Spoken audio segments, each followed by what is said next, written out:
इतो न किंचित परतो न किंचित यतो यतो यामि ततो न किंचित विचार्य पश्यामि जगन्न किंचित स्वात्मावबोधात् अधिकं न किंचित। मृत्यु से साक्षात्कार, अनुभव से अनुभोक्ता की ओर एक यात्रा। मैं एक अद्भुत अनुभव से गुजर रहा था। अनुभव ही कहा जा सकता है, अनुभोक्ता को नहीं। अनुभव की ही स्मृति बनती है, अनुभोक्ता की नहीं। अनुभोक्ता ही कह सकता है, अनुभव नहीं। अनुभव चैतन्य नहीं है, अनुभोक्ता चैतन्य है। सारे ही अनुभव चैतन्य के हैं। अनुभव के पास वाणी नहीं है, अनुभोक्ता के पास वाणी भी है और अनुभव भी। यह अनुभव अनुभोक्ता के होने का है, यह अनुभव अनुभोक्ता के नित्यत्व का है। यह अनुभव जन्म मरण के पार सत्ता का है। जन्म एक अनुभव है, मृत्यु एक अनुभव है। अनुभोक्ता दोनों से परे है। वो जन्म का भी साक्षी है और वही मृत्यु का भी साक्षी है। जन्म और मृत्यु के अनुभव सबको ही घटित होते हैं, अनुभोक्ता कभी घटित नहीं होता। वो सदा ही अघटित है। वो एकमेव चैतन्य तत्व है। जैसे देह में जन्म घटित होता है, बचपन घटित होता है, युवावस्था घटित होती है, वृद्धावस्था घटित होती है, वैसे ही चैतन्य के सम्मुख जीवन घटित होता है, मृत्यु घटित होती है। देह के उद्भव को वही जानता है और देह के विलय को भी वही जानता है। वह एकमात्र जीवंत तत्व है। कहने को तो ये अनुभव मृत्यु का है, लेकिन साथ ही ये सत्ता के अमृत होने का भी अनुभव है। कहने को तो ये देह के छूट जाने का अनुभव है, लेकिन साथ ही ये अपने होने का भी अनुभव है। कहने को तो ये पार्थिव के मोह भंग का अनुभव है, लेकिन साथ ही ये अपार्थिव के रास रंग का भी अनुभव है।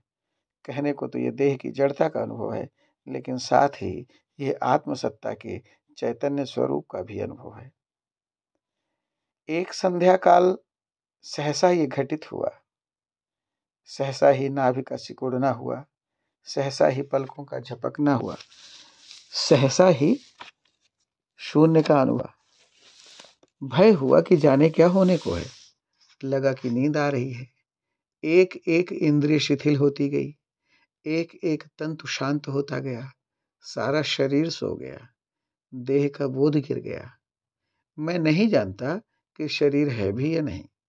शरीर के होने का अभाव ही हो गया। जैसे कोई रूप नहीं, कोई रंग नहीं और आकृति नहीं, कोई भाव नहीं, कोई विचार नहीं। बस मैं रह गया एक शून्य अनुभव के साथ। पहले लगा कि ये मृत्यु है, फिर लगा कि नींद है, फिर लगा कि मूर्छा है। किंतु जब मैं विद्यमान हूं ही तो फिर निद्रा कहाँ, मूर्छा कहाँ और तो फिर मृत्यु भी कहाँ। जो कुछ घटित हुआ है उसमें कुछ बचा ही नहीं मेरे सिवाय। मैं तो हूं, मैं तो हूं ही मैं हूं, मेरे सिवा कुछ है ही नहीं। फिर विचार उठा, फिर कुछ संवेदनाएं स्फुरित हुई। यह स्पष्ट हुआ कि जो मैं हूं, आत्मा अथवा किसी भी रूप आदि से परे जो मेरी सत्ता है, वो एक ही है और वो शरीर नहीं है। क्योंकि अभी शरीर नहीं है और वो है, वो माने मैं शरीर के अनुभव से पहले उसका विचार कर पा रहा हूँ। इसलिए शरीर से कहीं अधिक मेरे निकट बुद्धि है। बुद्धि के द्वार से ही मेरा प्रवेश मन और ज्ञान एवं कर्म की इंद्रियों से युक्त शरीर में होता है। बुद्धि न होती तो मैं देह का विचार भी न कर पाता। बुद्धि न होती तो मैं देह का अनुभव भी न कर पाता। बुद्धि के द्वारा मैं विचारों की श्रृंखला रच पा रहा हूँ। बुद्धि के द्वारा ही मैं शरीर से संयुक्त हो पा रहा हूँ। बुद्धि के द्वारा ही मैं मनन कर पा रहा हूँ। बुद्धि के द्वारा ही मैं मन, इच्छा और अन्यान्य वृत्तियों का आश्रय ले पा रहा हूँ। बुद्धि और मन के द्वारा ही मैं इस देह में और देह से संबंधित संबंधों एवं संसार में आसक्ति पैदा करता हूँ। मैं ही मेरे मन और बुद्धि के द्वारा कर्मों में अनुरक्त होता हूँ और फिर मैं ही भौतिक देह के द्वारा कर्म करता हूँ और उनका फल भोगता हूँ। कर्म करते हुए मेरी देह थक जाती है। कल्पना और विचार करते हुए मन और बुद्धि भी थक जाते हैं। भौतिक शरीर को जितना विश्राम की जरूरत महसूस होती है, मन को भी और बुद्धि को भी उतनी ही शांति की जरूरत होती है। निद्रा के समय स्थूल शरीर और मन का संबंध धीरे धीरे छूट जाता है। गहरी निद्रा होते होते मुझसे मेरे शरीर और मन दोनों का संबंध छूट जाता है। भौतिक देह अपनी जगह पड़ी रह जाती है और पर भौतिक मन भी अपनी सत्ता की प्रतीति हो बैठता है। मुझे ना तो मेरी देह का बोध रह जाता है, ना ही मन का। एक लंबे समय तक मैं विदेही सत्ता की तरह रह जाता हूँ। देह का बोध नहीं रहता और मन व बुद्धि की कल्पना व विचारों का भी कोई होश नहीं रहता। अपनी ही देह, मन और बुद्धि के द्वारा किसी समय भाषित होने वाला ये सारा संसार विलुप्त हो जाता है। थोड़े बहुत सपने और अंत में उनका भी अभाव हो जाता है। जागृत में जिस शरीर का बोध रहता है, निद्रा में उसी शरीर का अभाव हो जाता है। जागृत में जिन कर्मों के प्रति आसक्ति रहती है, निद्रा में उनका लेश भी नहीं रह जाता। सपनों में थोड़ी बहुत कामनाएं और आसक्तियां कुछ समय तक बलवती हो जाती हैं, किंतु जैसे जैसे निद्रा का स्तर गहरा होता जाता है, वैसे वैसे सारी आसक्ति और कामनाएं पीली पड़ती जाती हैं। देह का अभाव, मन का अभाव, कर्मों का अभाव और कल्पनाओं का भी नितांत अभाव हो जाता है। मुझे याद नहीं रहता कुछ भी, मैं करता नहीं कुछ भी, फिर भी मैं विद्यमान रहता हूँ। मुझे मेरे होने का बोध नहीं, फिर भी मैं रहता हूँ। मुझे देह का कोई भान नहीं, स्वप्नों का कोई भान नहीं, फिर भी मैं रहता हूँ। मैं नहीं कह सकता कि मैं कहाँ रहता हूँ।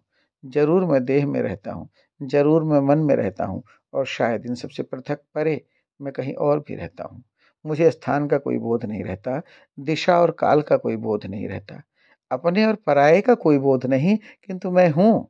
मुझे मेरे नाम का बोध नहीं, मुझे मेरे गांव का बोध नहीं, मुझे मेरे रूप, गुण और विशिष्टताओं का बोध नहीं।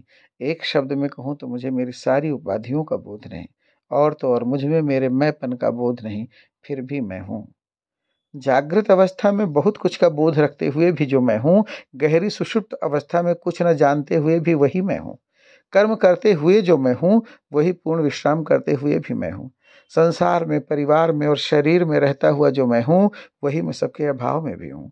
जब मैं स्वयं को मैं कहता हूँ, तब जो मैं हूँ वही मैं तब भी होता हूँ जब कहने को मैं नहीं होता हूँ।